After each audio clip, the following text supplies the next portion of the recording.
Welcome everybody to my YouTube channel. Let's find a different type of use of have and has. Actually, we're trying to learn here use of have to and has to. Actually, আমরা এই ভিডিওতে কি করে have to এবং has to ব্যবহার করতে হয় সেটা শিখতে চলেছি। আমরা এর আগে হ্যাভ এবং হ্যাজের ব্যবহার নিয়ে দুটো ভিডিও দেখেছি।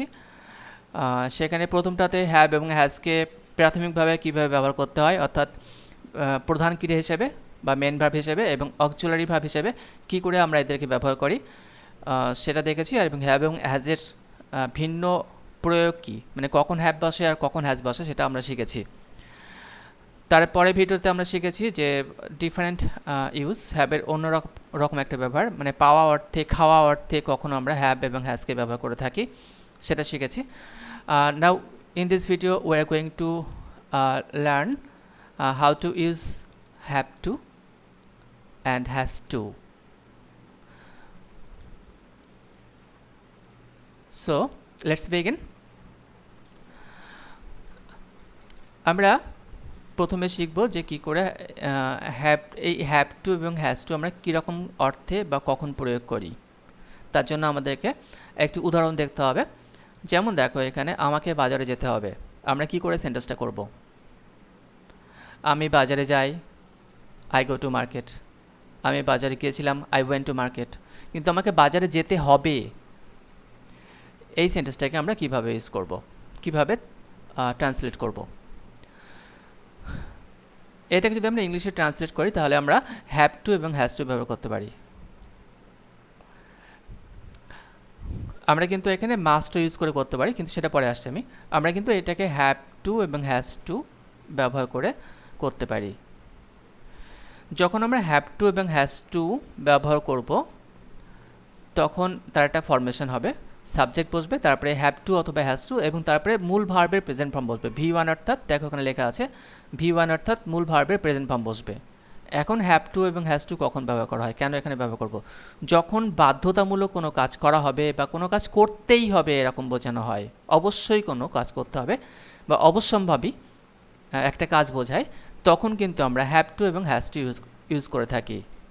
এবং তোমরা আগে শিখে নিয়েছো কখন হ্যাভ বসে কখন হ্যাজ বসে, সেটা কিন্তু ফলো করতে হবে। এখানে subject third person singular number হলে তারপরে হ্যাজ ব্যবহার করতে হবে, বাকি সব ক্ষেত্রে হ্যাভ ব্যবহার করতে হবে।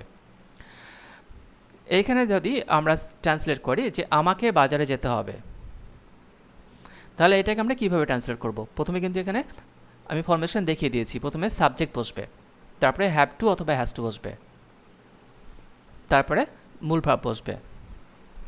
অর্থাৎ এটাকে ট্রান্সলেট করলে কি হবে? আমাকে যেতে হবে, তাই বলে এখানে কিন্তু মি আসবে না, আমাকে যেতে হবে। I have to go, I have to go. তো যদি বলা হতো তোমাকে যেতে হবে, ইউ হ্যাভ টু গো।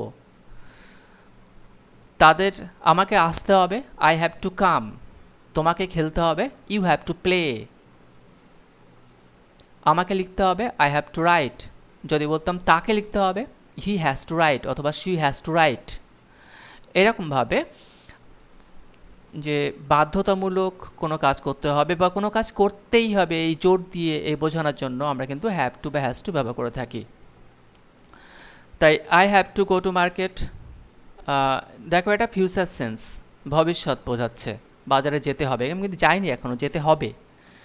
আমি এটা I have to go to market এটা করতে পারি। আমি কিন্তু এখানে অবশ্যই আবার করতে পারি I shall have to go to market, এটাও কিন্তু করতে পারি, এটাও correct. I shall have to go to market, বা আমি বলতে পারি শুধু I have to go to market, দুটোই কারেক্ট। যাই হোক, আমরা যখন দুটোই কারেক্ট তখন শ্যাল দিয়ে এখন আলোচনা করছি না, শুধু শিখে নিই যে I have to go to market মানে আমাকে বাজারে যেতে হবে। আমি অবশ্যই বলতে পারতাম I must go to market, আমাকে বাজারে অবশ্যই যেতে হবে, ওটা একটা ফর্ম। কিন্তু আমরা এখানে শিখছি যে হ্যাভ টু এবং হ্যাজ টু কীভাবে ব্যবহার করতে হয়। আমি ক্লিয়ারলি বলে দিয়েছি যে যখন অবশ্যম্ভাবী কোনো কাজ করা হবে বোঝানো হয় বা অবশ্যই কোনো কাজ করতে হবে এরকম বোঝানো হয়, তখন কিন্তু আমরা হ্যাভ টু বা হ্যাজ টু ব্যবহার করে থাকি, যেমনটা এখানে করলাম। যদি বলা হয় তোমাকে কাজটা শেষ করতে হবে, তাহলে আমরা এটাকে কি করে ট্রান্সলেট করব? তোমাকে করতে হবে, তার মানে এখানে কি ইউজ করব আমরা? প্রথমে ইউ ইউজ করব, ইউ। এবার ইউ এর পরে হ্যাভ টু অথবা হ্যাজ টু ইউজ করব। এখন ইউ এর পরে হ্যাভ টু না হ্যাজ টু? ইউ তো থার্ড পারসন সিঙ্গুলার নাম্বার নয়, তাই অবশ্যই have to, you have to. এবার ক্রিয়া কি বা ভার্ব কি? শেষ করা। শেষ করা ইংলিশ কি? ফিনিশ বা কমপ্লিট। তাহলে ইউ হ্যাভ টু ফিনিশ অথবা ইউ হ্যাভ টু কমপ্লিট, মানে ভার্বের প্রেজেন্ট ফর্ম এখানে দেখো নিচে দেখানো হয়েছে। সাবজেক্ট হ্যাভ টু অথবা হ্যাজ টু, তারপরে ভার্বের প্রেজেন্ট ফর্ম। তাহলে you have to finish,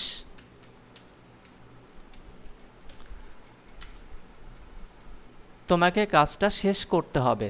you have to finish মানে তোমাকে শেষ করতে হবে। এবার কাজটি the work, you have to finish the work. হয়ে গেল। আমরা কিন্তু একটা নতুন টাইপের সেন্টেন্স শিখে নিলাম।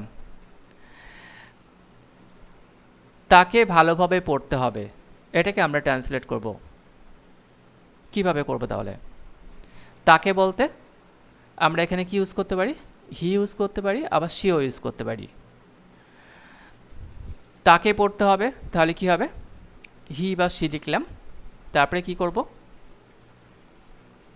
হি বা শি এর পরে হ্যাজ টু না হ্যাভ টু হবে?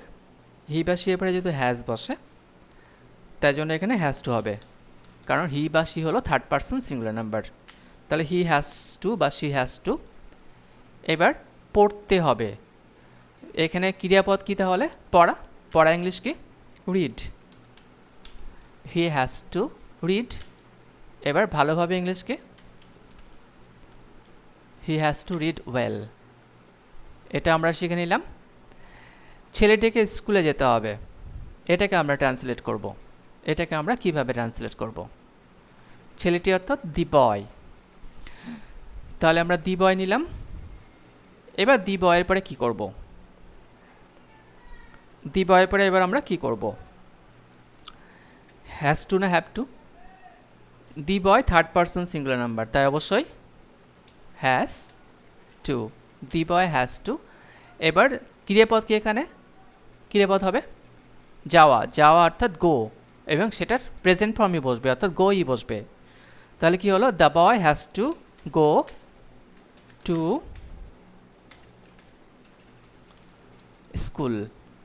এরকমভাবে ছেলেটিকে স্কুলে যেতে হবে, তাহলে কি হলো? The boy has to go to school. এবার যদি বলা হয় মেয়েটিকে স্কুলে যেতে হবে, তাহলে কি হবে? The girl has to go to school. এবার বলা হলো ছেলেদেরকে স্কুলে যেতে হবে, তাহলে কি হবে? The boys. যদি আমরা বয়েজ করে দিই এখানে, তখন কি হবে? দ্য বয়েজ করলাম, ছেলেটিকে না বলে আমরা বললাম ছেলেদেরকে, তখন কি হবে? তখন কিন্তু এখানে আবার হ্যাজ বসবে না, কি বসবে? হ্যাভ বসবে। The boys have to go to school. যাই হোক, এখানে তো আমরা ছেলেটিকে আছে, একজন আছে, তাই আমরা এখানে হ্যাজ করছি। এখন যদি বলা হয় আমাকে কাজটি করতে হবে, কি হবে? I have to do the work. আমাকে কলকাতা যেতে হবে, কি হবে? I have to go to Kolkata. তাকে কলকাতা যেতে হবে, কি হবে? He has to go to Kolkata. তোমাকে একটা মাছ ধরতে হবে, কি হবে? তোমাকে একটা মাছ ধরতে হবে, এটাকে ট্রান্সলেট করতে হবে। কি করব আমরা? ইউ, তাহলে you have to catch a fish. You have to catch a fish. এরকমভাবে কিন্তু আমরা হ্যাভ এবং হ্যাজ ব্যবহার করে থাকি, এর ভিন্ন রকম ব্যবহার আমরা করে থাকি। হ্যাভ এবং হ্যাজ যদি আরও ভিন্ন রকম ব্যবহার আমার মনে পড়ে যায়, তো আমি তা নিয়ে আরও ভিডিও করব। আর খুব ইন্টারেস্টিং, হ্যাভ হ্যাজের ব্যবহার না শিখলে কিন্তু আমরা কিছুই শিখতে পারবো না। এটা হলো বেস বা ভিত। ভিত শক্ত না হলে কখনো বাড়ি স্ট্রং হতে পারে না, মজবুত হতে পারে না। তাই এগুলোর ব্যবহার শেখাটা কিন্তু খুবই জরুরি এবং সবাইকে এটা শিখতে হবে। হ্যাঁ, এই ভিডিওতে আমরা এখানে শেষ করছি। এরপরে যদি হ্যাভ হ্যাজ নিয়ে আরও ভিডিও করা যায় আমি করব। আপাতত এখানে শেষ করছি। Thank you everybody for watching this video.